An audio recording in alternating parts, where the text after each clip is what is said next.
నమస్తే, welcome to four sides TV. నేను రేవతి. ముందుగా ముఖ్యాంశాలు చూద్దాం.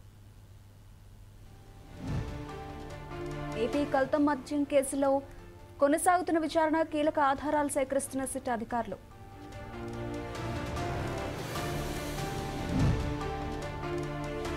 పరకామణి అక్రమాలపై నేడు ఏపీ హైకోర్టులో విచారణ, హాజరు కానున్న టీటీడీ ఈవో.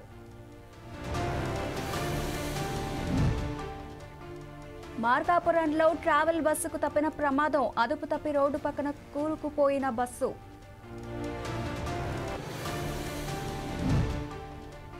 నేడు తుఫానుగా బలపడనున్న తీవ్ర వాయుగుండం, రేపు కాకినాడ దగ్గర తీరం దాటే అవకాశం.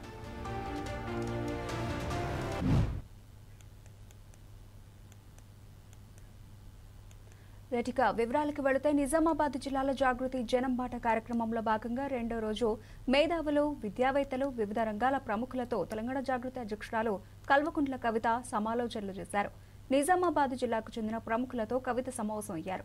తెలంగాణలో ప్రస్తుత రాజకీయ పరిస్థితులు, తన 20 ఏళ్ల ఉద్యమ రాజకీయ ప్రస్థానం, తాను రాజకీయంగా ప్రస్తుతం ఎదుర్కొంటున్న సవాళ్లు, సాధించుకున్న తెలంగాణ రాష్ట్రం ఏ దిశగా సాగాలని మేధావులు కోరుకుంటున్నారు అనే అంశాలపై చర్చ జరిపారు.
మోరబండ డివిజన్లో కాంగ్రెస్ అభ్యర్థి నవీన్ యాదవ్ కు మద్దతుగా మంత్రులు సీతక్క, జూపల్లి కృష్ణారావులు ప్రచారం నిర్వహించారు. డివిజన్ పరిధిలోని పాలమూరు వాసులని ఉద్దేశించి మంత్రి సీతక్క ప్రసంగించారు. పాలమూరు బిడ్డ రేవంత్ అన్నను బలపరచాలంటే జూబ్లీహిల్స్ నియోజకవర్గంలోని పాలమూరు వాసులు చేతి గుర్తుకే ఓటు వేయాలని కోరారు. ప్రజలకు నేనున్నా అంటూ అండగా ఉండే నవీన్ యాదవ్ ను గెలిపించాలని అభ్యర్థించారు. ఒక్కసారి నవీన్ యాదవ్ కి అవకాశం ఇవ్వాలని విజ్ఞప్తి చేశారు.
సంఘ విద్రోహ శక్తులకు రౌడీ షీటర్లకు మద్దతిచ్చే వాళ్లు కూడా సంఘ విద్రోహ శక్తులుగానే పరిగణించాలని కేంద్ర హోంశాఖ సహాయ మంత్రి బండి సంజయ్ కుమార్ అన్నారు.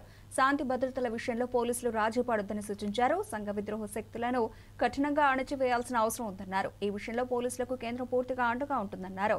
రౌడీ షీటర్ అన్సారీ దాడిలో గాయపడిన సోమాజిగూడ యశోద ఆసుపత్రిలో చికిత్స పొందుతున్న south east zone DCP Chaitanya Kumar, constable మూర్తిలను బండి సంజయ్ కుమార్ పరామర్శించారు. వారి ఆరోగ్య పరిస్థితిపై వైద్యులను అడిగి తెలుసుకున్నారు. ప్రస్తుతం మెరుగైన వైద్య చికిత్స అందిస్తున్నామని వైద్యులు తెలిపారు.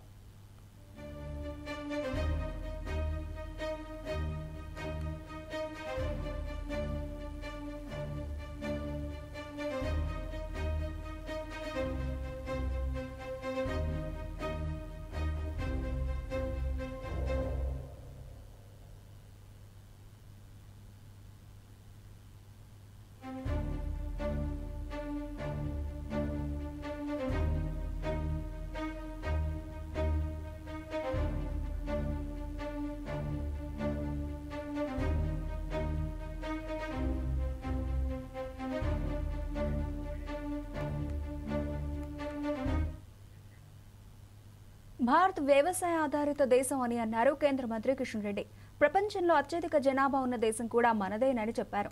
మన ఆహారాన్ని మనమే పండించుకోవాల్సిన అవసరం ఉందన్నారు. పాల ఉత్పత్తికి గోవులు తప్ప మరే ప్రత్యామ్నాయం లేదన్నారు. దేశంలో గోవుల సంఖ్య 65% పెరిగిందన్నారు. అనేక రాష్ట్రాలు కూడా గోవుల పెంపకాన్ని ప్రోత్సహిస్తున్నాయని కిషన్ రెడ్డి చెప్పారు.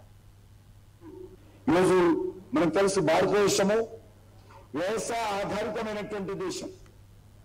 ఇప్పటి కూడా 60% జనాభా మన దేశంలో వ్యవసాయం మీద ఆధారపడి జీవనం కొనసాగిస్తారు. వ్యవసాయం లేకపోతే ఈరోజు మన దేశం ఉండదు. ఎందుకంటే ప్రపంచంలో అత్యధికమైనటువంటి జనాభా మన దేశంలో. ఈ జనాభాకు కావలసినటువంటి తిండి గింజలు, ఆహారము ఏ దేశం కూడా సప్లై చేయలేదు. మనకు మనమే ఉత్పత్తి చేసుకోవాలి. మనకు మనమే ఆ యొక్క మరి కావలసినటువంటి ఆహారము అందుబాటులో తెచ్చుకోవాలి. అందుకోసం వ్యవసాయం చాలా ముఖ్యమైనటువంటి అంశం. ఎన్ని పరిశ్రమలు వచ్చినా, ఎన్ని ఐటీ సెక్టార్స్ వచ్చినా, ఎంత సాఫ్ట్వేర్ హార్డ్వేర్ వచ్చినా మరి మనకు కావలసినటువంటి ఆహారము రైతుల ద్వారానే వస్తుంది, వ్యవసాయం ద్వారానే వస్తుంది.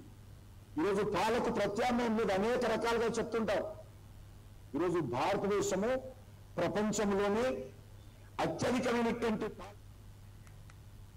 నిజామాబాద్ లో రౌడీ షీటర్ రియాజ్ దాడిలో గాయపడి మృతి చెందిన కానిస్టేబుల్ ప్రమోద్ కుటుంబ సభ్యులను తెలంగాణ జాగృతి అధ్యక్షురాలు కల్వకుంట్ల కవిత పరామర్శించారు. ఈ సందర్భంగా ప్రమోద్ చిత్రపటం వద్ద నివాళులర్పించారు. ప్రమోద్ ఆత్మకు శాంతి చేకూరాలని, వారి కుటుంబ సభ్యులకు ధైర్యాన్ని ప్రసాదించాలని భగవంతుడిని ప్రార్థిస్తున్నానని అన్నారు.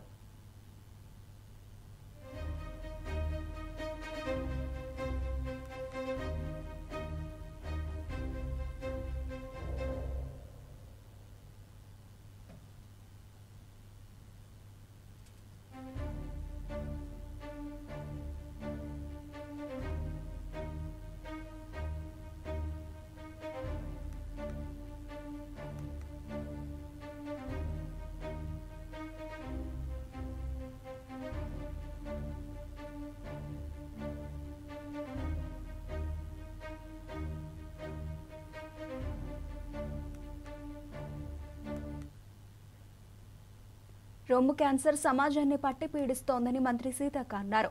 ప్రాథమిక దశలోనే దాన్ని గుర్తిస్తే నివారించడం చాలా సులువు అన్నారు. యశోద ఆసుపత్రిలో ఆధ్వర్యంలో రొమ్ము క్యాన్సర్పై ఏర్పాటు చేసిన అవగాహన సదస్సు కార్యక్రమంలో మంత్రి సీతక్క ప్రసంగించారు. క్యాన్సర్ రాగానే జీవితం అయిపోయిందనే భయాలు అవసరం లేదని ఆమన్నారు. ఇప్పుడు ఎన్నో అత్యాధునిక వైద్య సదుపాయాలు ఉన్నాయని చెప్పారు. పేషెంట్లకు వైద్యులు విశ్వాసం కల్పిస్తే క్యాన్సర్ను జయించడం సులువు అవుతుందని అభిప్రాయపడ్డారు. క్యాన్సర్ను ప్రాథమిక దశలోనే గుర్తించేలా ప్రజలకు అవగాహన పెంచాలన్నారు.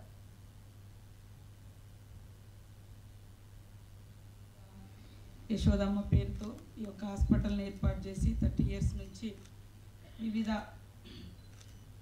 రకాల మరి జబ్బులకు సంబంధించినటువంటి వైద్యాన్ని రోజు రోజుకు ఇంప్రూవ్ చేసుకొని ఈరోజు సమాజాన్ని పట్టి పీడిస్తున్నటువంటి చాలా ఇబ్బందికరమైనటువంటి సిచ్యువేషన్ క్రియేట్ చేస్తున్నటువంటి క్యాన్సర్ మీద అవేర్నెస్ ఇవ్వడం కోసం ముఖ్యంగా ఉమెన్ కోసం బ్రెస్ట్ క్యాన్సర్కి సంబంధించినటువంటి అవేర్నెస్ క్యాంప్ ఏర్పాటు చేసినటువంటి యశోద హాస్పిటల్ యాజమాన్యానికి, అదేవిధంగా పాల్గొన్న గారికి, శ్రీలీల గారికి, మరియు నాతో వచ్చినటువంటి మా women and child corporation chairperson Shobharani గారికి, లింగయ్య గారికి, రాజేశ్వర్ గారికి, ఇక్కడికి ఇచ్చేసినటువంటి డాక్టర్స్కు, అదేవిధంగా ఇతర స్టాఫ్, అదేవిధంగా అవేర్నెస్ కల్పించడంలో పార్టిసిపేట్ చేయడానికి మరి పార్టిసిపేట్స్ అందరికీ కూడా హృదయపూర్వక శుభాకాంక్షలు, కంగ్రాచులేషన్స్. ఇదొక మంచి రోజుగా నేను భావిస్తూ ఉన్నాను. ఈ యొక్క అవేర్నెస్ అనేది ఒక ప్రాణాన్ని నిలబెట్టడానికి ఇది చాలా ముఖ్యమైన భూమిక పోషిస్తుందని కూడా నేను భావిస్తూ ఉన్నాను. చాలామందికి గ్రామీణ ప్రాంతాలలో సేమ్ టైం పట్టణాలలో కూడా తెలియక, అది ఏంటిది అనేది కూడా తెలియక లాస్ట్ స్టేజ్కి వచ్చిన తర్వాత 4th స్టేజ్ 3rd స్టేజ్లో హాస్పిటల్కి వెళ్ళినాక మరి ఆ ట్రీట్మెంట్తో కూడా సరిగ్గా వాళ్ళు అంటే వాళ్ళ లైఫ్ మనం సేవ్ చేయలేనటువంటి సిచ్యువేషన్ కూడా ఉంటుంది. కాబట్టి అవేర్నెస్ అనేది చాలా ఇంపార్టెంట్. డాక్టర్స్ ముఖ్యంగా డాక్టర్ బిఆర్ అంబేద్కర్ కోనసీమ జిల్లా అమలాపురంలో జిల్లా కలెక్టర్ మహేష్ కుమార్ తుఫాను ప్రభావంపై కీలక ప్రకటన చేశారు. కోనసీమ జిల్లాలో సముద్ర తీర ప్రాంతం ప్రజలను సురక్షిత ప్రాంతాలకు తరలిస్తామని చెప్పారు. రేపు ఎల్లుండి విద్యా సంస్థలకు సెలవు ప్రకటించారు. 624 హెబిటేషన్స్ లో పునరావాస కేంద్రాలు ఏర్పాటు చేశారు. 120 కిలోమీటర్ల వేగంతో గాలులు వీచే అవకాశం ఉందని కలెక్టర్ తెలిపారు. కరెంటు పోల్స్, చెట్లు కూలిపోయే ప్రమాదం ఉందని ప్రజలు అప్రమత్తంగా ఉండాలని ఆయన కోరారు. ప్రజల ఇళ్లలోనే ఉండాలని సూచించారు. సహాయక చర్యలకు ఎన్డీఆర్ఎఫ్ బృందాలు సిద్ధం చేశామని వెల్లడించారు. క్లియర్గా విత్ టైమ్ లైన్స్ తో పాటు క్లియర్ ప్రెడిక్షన్స్ తో మనకి కమ్యూనికేట్ చేయడం జరిగింది. సో అందులో భాగంగా 27, 28, 29 there are going to be heavy to extreme heavy rainfall. So ఇప్పుడు మనకి actual right now that cyclone is actually depression నుంచి సైక్లోన్ కింద కన్వర్ట్ అయ్యింది. సో అది ఒక 700 kilometres down south. So from Andaman నుంచి it's being north eastwards వస్తుంది. So as per IMD predictions ప్రకారం 28th evening late evening, so 5 PM to 7 PM or 8 PM అది land అయ్యే ఛాన్స్ ఉంది. నియర్ బై అరౌండ్ కాకినాడ జోన్లో land అయ్యే chance ఉందని IMD నుంచి ప్రెడిక్షన్స్ వచ్చాయి. So that velocity of winds will be to a tune of around 100 to 120 km/h. అంత kilometres వెలాసిటీతో విండ్స్ బ్లో అయ్యే ఛాన్సెస్ ఉందని చెప్పి వచ్చింది. సో దీనిలో భాగంగా from the district administration Konaseema నుంచి డాక్టర్ బిఆర్ అంబేద్కర్ కోనసీమ జిల్లా నుంచి టోటల్గా ఆల్ ఫీల్డ్ ఫంక్షనరీస్ని అలర్ట్ చేయడం జరిగింది. జిల్లాకి ఒక 90 కిలోమీటర్ల కోస్ట్ లైన్ ఉంది. అందులో భాగంగా మనకి కోస్ట్ లైన్ నుంచి ఒక 10 to 15 కిలోమీటర్స్ రేడియస్లో ఉన్న హ్యాబిటేషన్స్ చూసుకుంటే మనకి దగ్గర ఒక 34 హ్యాబిటేషన్స్ ఉన్నాయి. సో జిల్లాలో మొత్తం మీద ఒక 520 హ్యాబిటేషన్స్ ఉంటే కోస్ట్ కానుకొని ఉన్న హ్యాబిటేషన్స్ మోస్ట్లీ ఫిషర్మెన్ కమ్యూనిటీ, అక్కడ ఉన్న కమ్యూనిటీస్లో అవన్నీ ఉన్న హ్యాబిటేషన్స్ తీసుకుంటే ఒక 30. తెలంగాణకు చెందిన సీనియర్ ఐపీఎస్ అధికారి కొత్తకోట శ్రీనివాసరెడ్డి రచనా రంగంలోనూ తనదైన ప్రతిభను కనబర్చి రచయితగా ప్రశంసలు అందుకుంటున్నారు. పుంజుతోక పేరుతో ఆయన పుస్తకాన్ని రచించారు. నెల్లూరులో నిర్వహించిన పుంజుతోక పుస్తకావిష్కరణ వేడుకలో మేటి రచయితలు పాల్గొన్నారు. విధి నిర్వహణలో తనదైన శైలిని, సమాజంలోని రుగ్మతలు, మానవ సంబంధాల పట్ల స్పందిస్తూ అక్షరరూపం ఇచ్చారు. ఆయన రచించిన పుంజుతోక పుస్తకంలో వీర, శాంత, రౌద్ర, అద్భుత, కరుణ, బీభత్స తదితర అంశాలను ప్రస్తావించారు. పుంజుతోకలో 120 అంశాలపై ఆయన కవితలు రచించారు.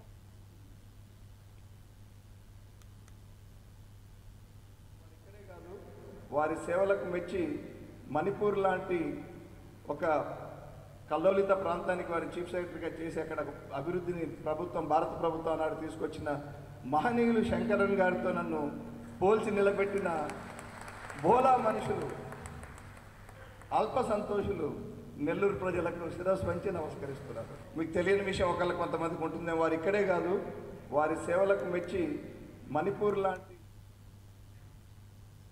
తిరుమల శ్రీవారిని ఈరోజు ఉదయం పలువురు ప్రముఖులు దర్శించుకున్నారు. నైవేద్య విరామ సమయంలో మాజీ మంత్రులు కొడాలి నాని, పేర్ని నాని, నటుడు కృష్ణంరాజు కుమార్తెలు సాయి ప్రకీర్తి వేరువేరుగా స్వామివారిని దర్శించుకున్నారు. అలాగే నటుడు రాకేష్, నటి జోర్దార్ సుజాత కూడా స్వామివారి సేవలో పాల్గొన్నారు. దర్శనానంతరం రంగనాయక మండపంలో వేద పండితులు వేదాశీర్వచనం అందించగా టీటీడీ అధికారులు తీర్థ ప్రసాదాలు అందించారు.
కార్తీక సోమవారం సందర్భంగా పంచారామ క్షేత్రాలు భక్తులతో కిటకిటలాడుతున్నాయి.